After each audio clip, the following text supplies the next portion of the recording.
Question number 9 है exercise 3.3 का। देख लो क्वेश्चन नंबर 9 में आपने इंटीग्रल फाइंड करना है D x over 1 plus x square की पावर 3/2 की। सोल्यूशन आपने लिख लेना इसे। अब देखें 1 प्लस एक्स स्क्वायर आ रहा है तो आपने पीछे कवानीन पड़े हुए हैं। जब आपने प्लस की आपके पास वैल्यू आ रही हो तो आपने एक्स को किस चीज़ के इक्वलेट करना होता है, टेन थीटा। तो इसका डेरिवेशन लेंगे तो डी एक्स टेन का डेरिवेशन होता है सेकंड स्क्वायर थीटा और यहाँ पर आ जाएगा डी थीटा। उसके बाद आपने करना क्या, आपने इनकी वैल्यूज जो है ना रिप्लेस कर दी, यानी डी एक्स बराबर आ रहा है सेकंड स्क्वायर थीटा और साथ में क्या आ जाएगा डी थीटा और नीचे आ रहा है 1 प्लस एक्स को आपने लेट किया हुआ है टेन थीटा के इक्वल। यहाँ पर इसका भी स्क्वायर आ जाएगा और इसकी बचो पावर है 3/2, वो आपने एज इट इज लिख लेनी है। नेक्स्ट टाइम ने आपने करना क्या, ये सेकंड स्क्वायर थीटा तो एक दफ़ा आपने ऐसे ही लिख लेना है, डी थीटा भी आपने ऐसे लिख लिया। अब 1 प्लस टेन स्क्वायर थीटा आ रहा है, 1 प्लस टेन स्क्वायर थीटा इसकी पावर है 3/2। आपको पता होना चाहिए कि 1 प्लस टेन स्क्वायर थीटा ये तो सेकंड स्क्वायर थीटा के इक्वल होता है। ये आपने फर्स्ट ईयर में फार्मूले पढ़ रखे हैं। थले थले हाथ रख। इसके बाद आपने नेक्स्ट टाइम में जाना है तो ऊपर वाला सेकंड स्क्वायर थीटा और D X as it is आ जाएगा और नीचे आ जाएगा सेकंड स्क्वायर थीटा और इसकी पावर थी 3/2। अब ये 3 से कैंसिल हो जाएगा तो आपके पास बच जाएगा सेकंड स्क्वायर थीटा और नीचे आपके पास आएगा सेकंड की पावर 3। ये देखिए ये 2 कैंसिल हो जाएगा, ये जो ऊपर वाला 3 है वो इसकी पावर बन जाएगा डी थीटा। अब 3 थीटा सेकंड स्क्वायर से 2 सेकंड स्क्वायर कैंसिल हो जाएंगे तो आपके पास बच जाएगा 1/2 सेकंड थीटा और साथ में डी थीटा। आपको पता है कि ये जो सेकंड थीटा होता है ये तो होता है कॉस थीटा, तो आपने इसे यूं ही लिख लेना है। अब आपके पास आके डी थीटा सेकंड कॉस की जो इंटीग्रेशन होती है ना, कॉस की जो इंटीग्रेशन होती है जमा का साइन थीटा, इसकी डेरिवेशन होती है माइनस साइन थीटा, लेकिन इसका जो इंटीग्रेशन वो होती है जमा का साइन थीटा। तो इसकी इंटीग्रेशन आ जाएगी जमा का sine theta plus some constant of integration.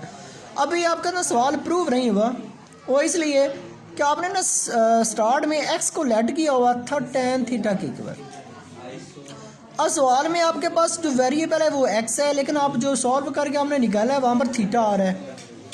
तो अब आप क्या करें, अगर आप यहाँ पर साइन थीटा से कॉस थीटा को डिवाइड कर देना, साथ में थोड़ा आपको कॉस थीटा से मल्टीप्लाई भी करना होगा।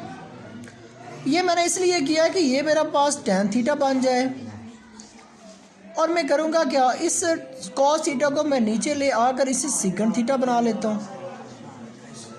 वो इसलिए किया कि ये टेन थीटा तो बराबर आ जाना है एक्स के, सही है। अब ये जो सेकंड थीटा है अगर मैं इसका ले लूँ स्क्वायर तो मुझे इसका ना स्क्वायर रूट भी लेना पड़ेगा क्योंकि ये स्क्वायर मैंने खुद से लिया है।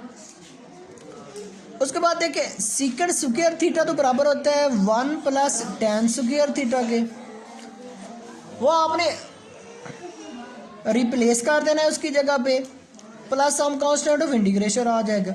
अब अगर x से आप 1 को मल्टीप्लाई करेंगे तो x आ जाएगा। अब देखिए टेन थीटा दोबारा फिर किसके इक्वल आ रहा था, x के, तो यहाँ पर मैंने क्या लगा देना है x और ये उसका बन जाएगा स्क्वायर और यहाँ पर देखिए इंटीग्रल आ रहा है plus some constant of integration, यही आपका सॉल्यूशन है। क्वेश्चन नंबर 10 है, आपने इंटीग्रल फाइंड करना है 1 over x square 1 over 1 plus x square tan inverse D x का। तो आपको ना एक पता होना चाहिए जो 1 प्लस एक्स स्क्वायर है,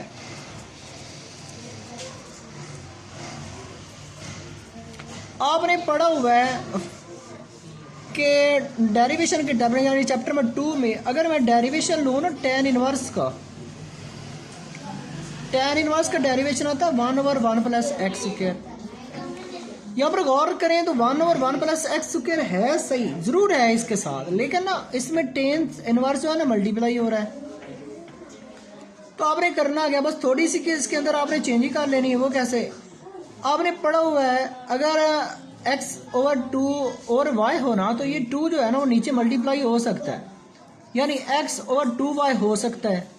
तो इसी तरह ये 2 जो है ना x के नीचे भी जा सकता है। तो इसका मतलब ये, अगर मैं इसे 1 को x मान लूँ तो ये जो है ऊपर मैं उसके लिख सकता हूँ कैसे, अगर मैं लिख लूँ 1/1 प्लस एक्स स्क्वायर, और ये जो tan इनवर्स x है ये मैं ऐसे ही लिख लेता हूँ।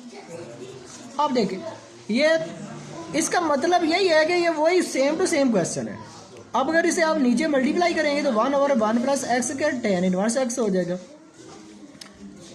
तो अब आपको मैं एक फार्मूला आपको इंटीग्रेशन में पहले हमने पढ़ रखा है, अगर फंक्शन का डेरिवेशन जो है ना ऊपर हो और नीचे फंक्शन हो तो हमेशा जो है ना फंक्शन का लॉग ले लेते हैं हम। तो अब आपके पास फंक्शन tan इनवर्स x है, इसका डेरिवेशन ये मौजूद है।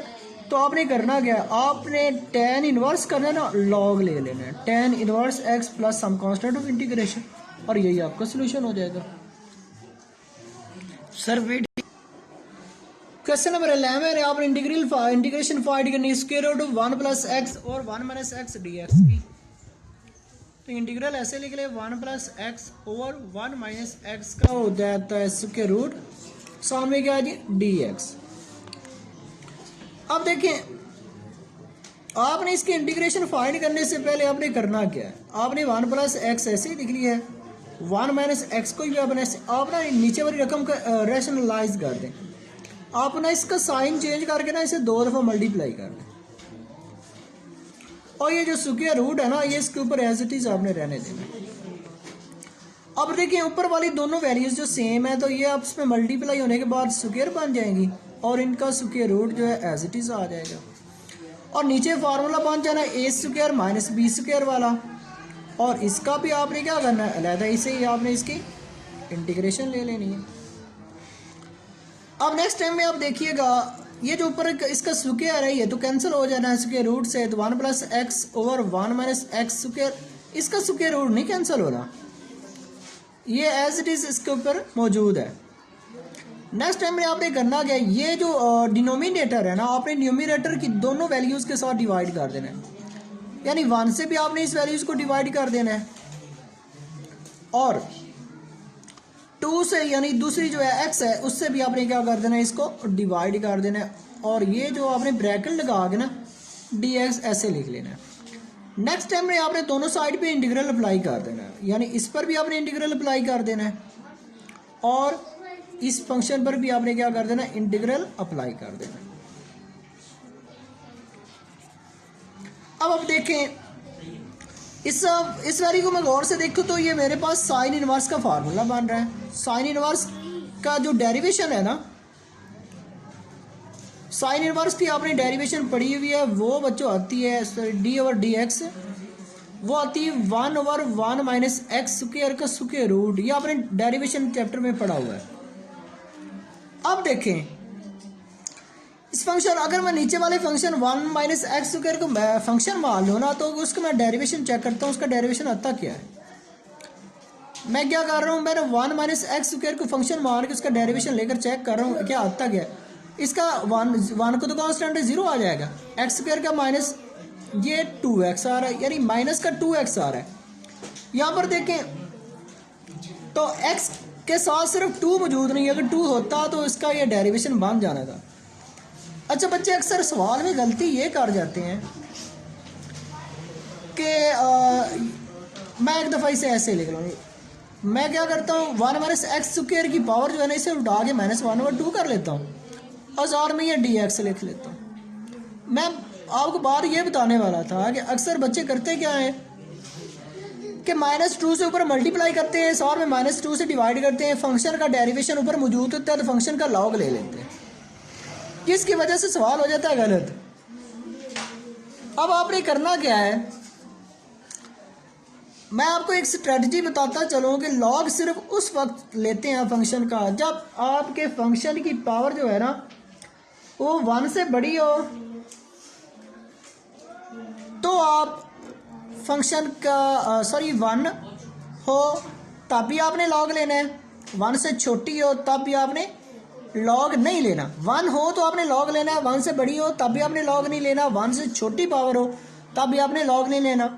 ये 1 जो है ना इसकी पावर 1 नहीं 1/2 तो 1 से छोटी होती है, तो इसलिए आप इसका लॉग नहीं ले सकते, आपने इसे उल्टा के इसकी पावर इन माइनस में ले लेनी है।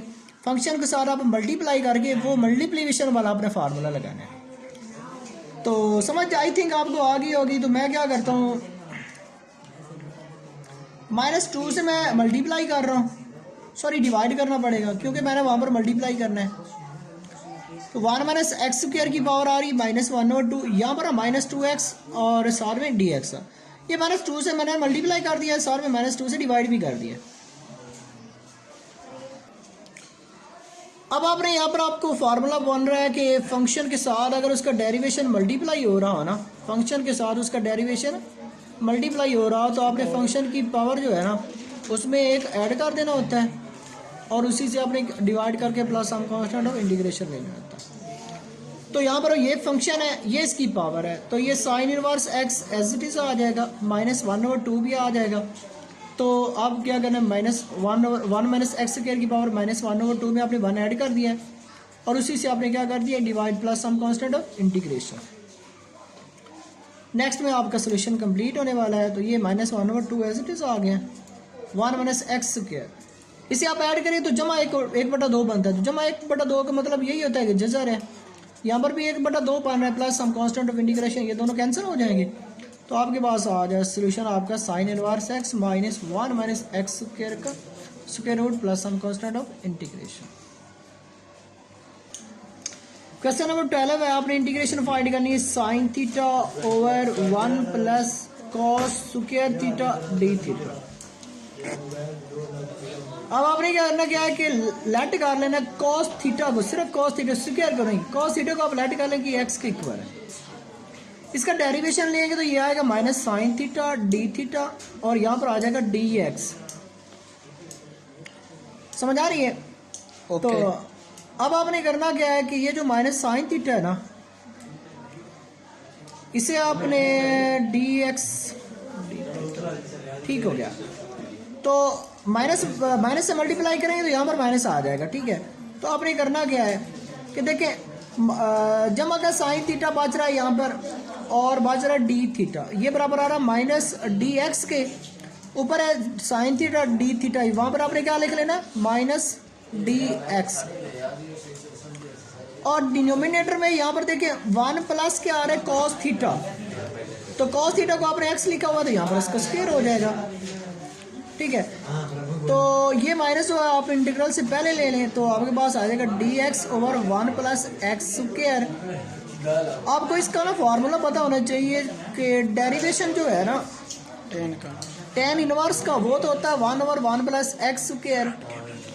तो इसका मतलब ये है कि माइनस टेन इनवर्स एक्स आ जाएगा इसका, इसकी इंटीग्रेशन लेंगे तो माइनस टेन इनवर्स एक्स आए plus some constant of integration.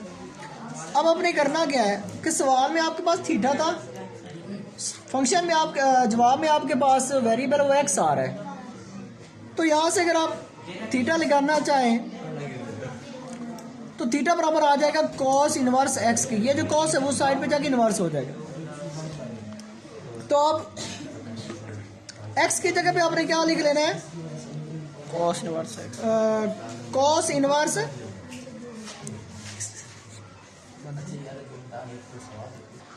Cos x की जगह पे आपने लिखना है कॉस थीटा, इनवर्स आपने फाइंड नहीं करना, बस जस्ट आपने कॉस थीटा ही लिख देना है, यानी माइनस टेन इनवर्स एक्स की जगह पे आ जाएगा cos theta plus some constant of integration और यही आपका सोल्यूशन है। शुक्रिया।